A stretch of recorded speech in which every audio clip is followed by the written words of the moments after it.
The pancreas is both an endocrine gland and an exocrine gland. It's about 5 to 6 inches in length. It's located with the head of the pancreas in the curve of the duodenum, which is the first part of the small intestine. And it consists of a head, a body, and a tail. Looks sort of like a tadpole. So here in this image, all of this is the pancreas. This large structure here is a pancreatic duct, and you see all these small ducts feeding into it. So the pancreas is going to be mostly making digestive enzymes and secreting them into those small little ducts and into the larger duct. And then those digestive juices will be released here into this first part of the small intestine, that is the duodenum. Also visible in this picture, you can see the gallbladder. This is a little piece of the liver here. The gallbladder is going to secrete bile down through this bile duct that is also going to feed into the duodenum right there next to that pancreatic duct. All right, so about 99% of the pancreas consists of exocrine cells that are arranged in clusters called acini. So if you look at these histological images here, you can see that in the lesser magnified view, the biggest part of this is made up of this darker staining purple. Those are going to be the acinar cells in clusters called acini. But the remaining 1% or so of the pancreas is made up of these little patches of cells, and these are called the pancreatic islets, also called the islets of Langerhans. These are the endocrine tissue within the pancreas.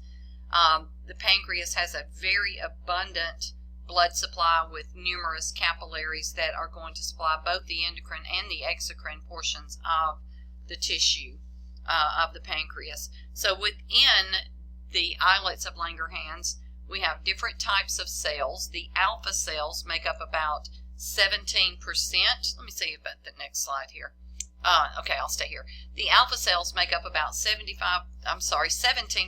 of the islet cells, and the alpha cells secrete glucagon. About 70% of the pancreatic islet cells are beta cells, and they make and secrete insulin. And about 7% of the pancreatic islet cells are delta cells, and they secrete somatostatin. All right, so let's look at each one of these again, just to make sure that we know exactly what the actions of all of these are. Okay, so within the islets, we have the alpha cells that are going to secrete glucagon. Glucagon is released when your blood sugar levels have decreased. If it's been a while since you've eaten, right? You're hungry. So when your blood sugar levels decrease, the alpha cells release glucagon. Glucagon targets the liver and causes the liver to break down stored glycogen into glucose. That is called glycogenesis. Now remember when we talked about macromolecules and we talked about how carbohydrates are long-chain polysaccharides and we break them down into individual glucose molecules so that we can use those, but we don't use all the glucose and some of it gets stored in the liver. Well, this is what we're talking about now. That stored glucose was hooked up again into a long-chain polysaccharide called glycogen, and that was our storage molecule. So glucagon targets the liver, and then the liver cells will begin to enzymatically break that glycogen back down into individual glucose molecules so that they can be released back into the bloodstream. It also causes fats and proteins to be broken down and converted into glucose, and that is gluconeogenesis, or creating new glucose from non-carbohydrate molecules. The beta cells of the pancreatic islets secrete insulin. Insulin is released when blood sugar levels increase, and insulin's role is to travel through the bloodstream out to body target cells that have receptors, which are almost all body cells, and turn on an enzymatic pathway. Remember, insulin is a protein hormone, so it binds an extracellular receptor, turns on an enzymatic pathway that results in glucose transporters being embedded into the cell membrane. Those glucose transporters then bring glucose into the cell where it can be converted into glycogen, or it can be used to create ATP. The delta cells secrete somatostatin. Somatostatin has an inhibitory effect on the release of insulin and glucagon, and it also slows the absorption of nutrients from the gastrointestinal tract.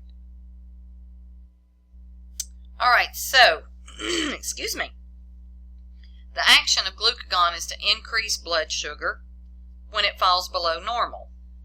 Insulin's action is to insulin's action is to lower blood sugar levels when it's too high.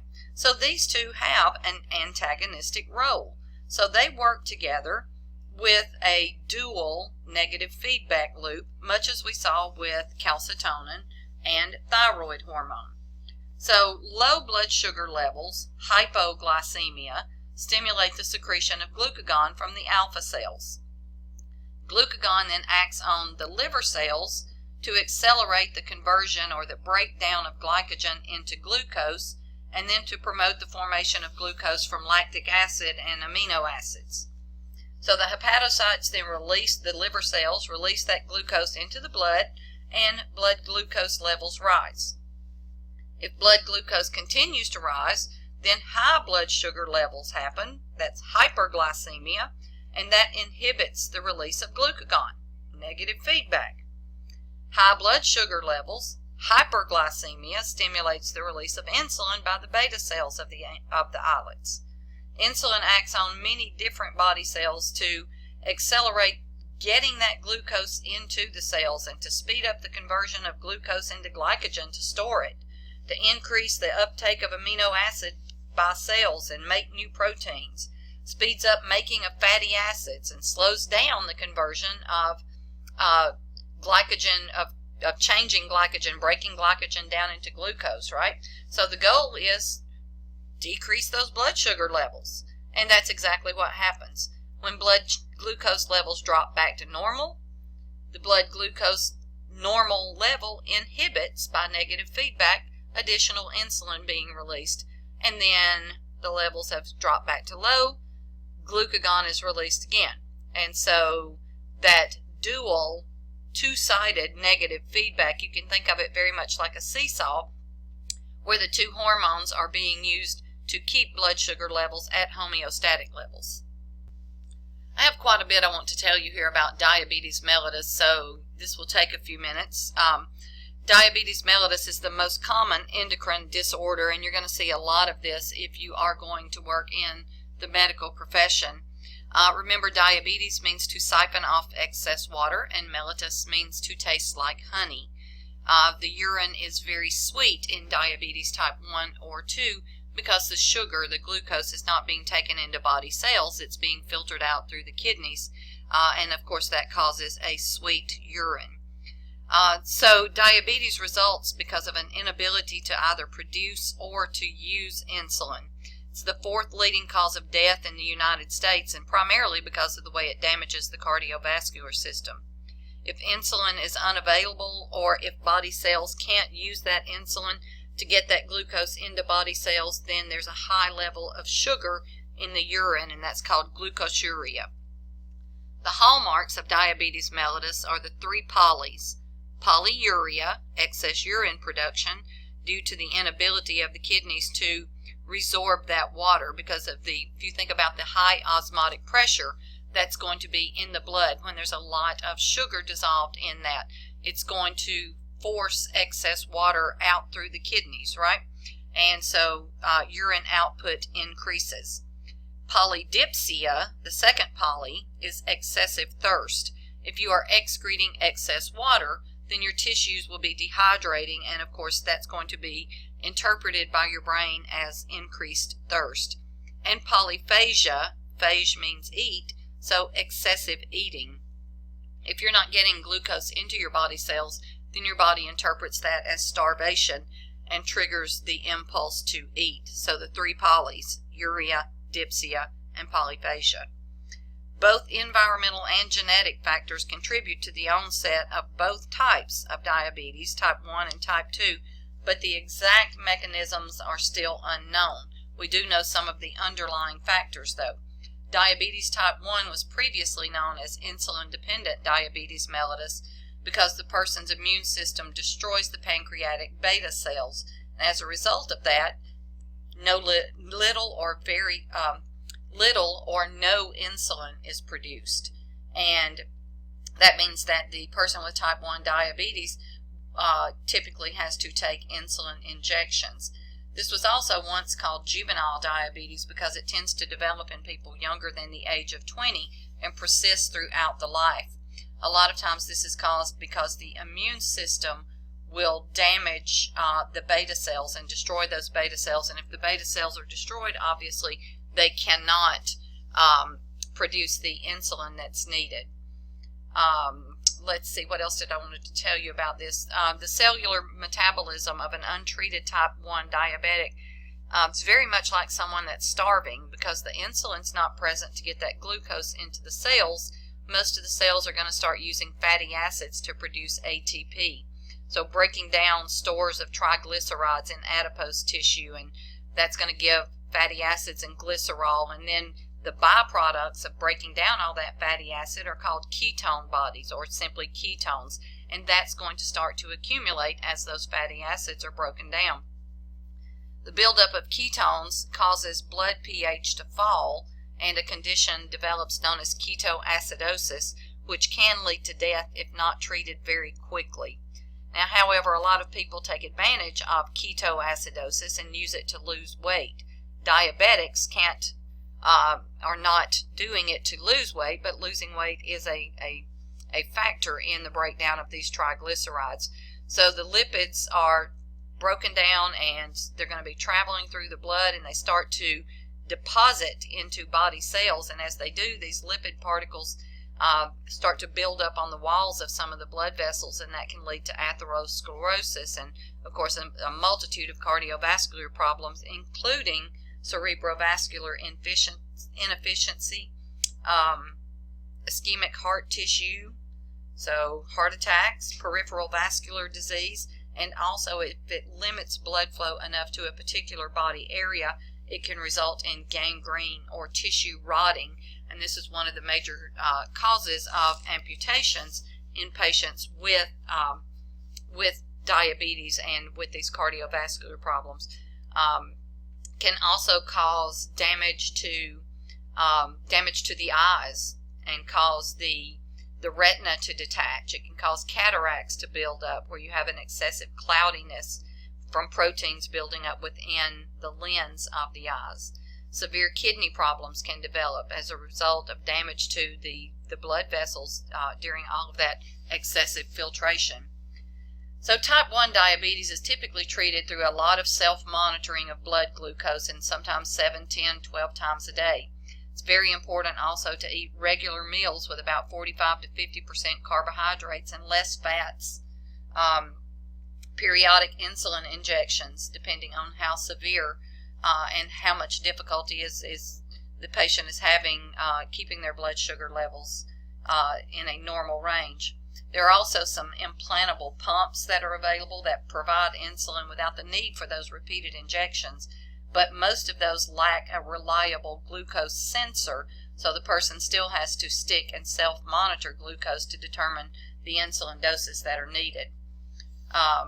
Transplantation has been successful, but of course anytime you have an organ transplant, then that is also going to lead to the need for immunosuppressive drugs for the rest of your life.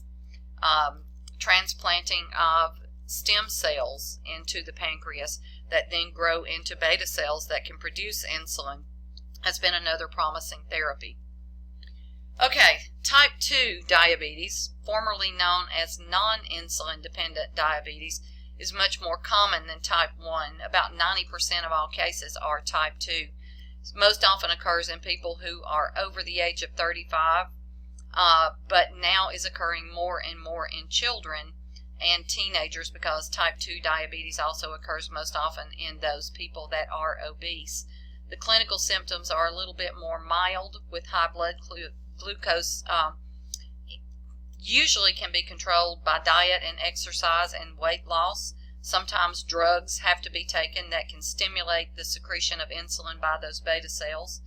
And although some type 2 diabetics need insulin, most people have a sufficient amount of insulin in the blood, but what happens is that the insulin receptors on the cells downregulate and start to become less and less sensitive, and without the insulin bonding to those receptors, of course, the blood sugar is not going to get into those cells. It's going to be filtered out. So this is the example that I used when I talked about downregulation of receptors and the screaming kid in Walmart.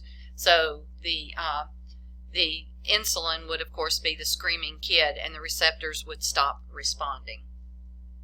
Hyperinsulinism can result when a diabetic injects too much insulin. The main symptom of that, of course, then would be hypoglycemia, or decreased blood glucose level. So that would cause too much insulin would cause too much sugar to be taken into body cells. Once that happens, of course, then there is a decreased amount of glucose available for the brain that can lead to mental disorientation, unconsciousness, and shock. The shock due to this insulin overdose is called insulin shock, and death can occur very quickly if glucose is not restored back to normal. Let's see. From a clinical standpoint, a diabetic suffering from either hyperglycemia or hypoglycemia crisis can look very similar, with very similar symptoms, the mental changes, coma, seizures. So it's important to do a quick check to get those levels so that you can continue with treatment appropriately.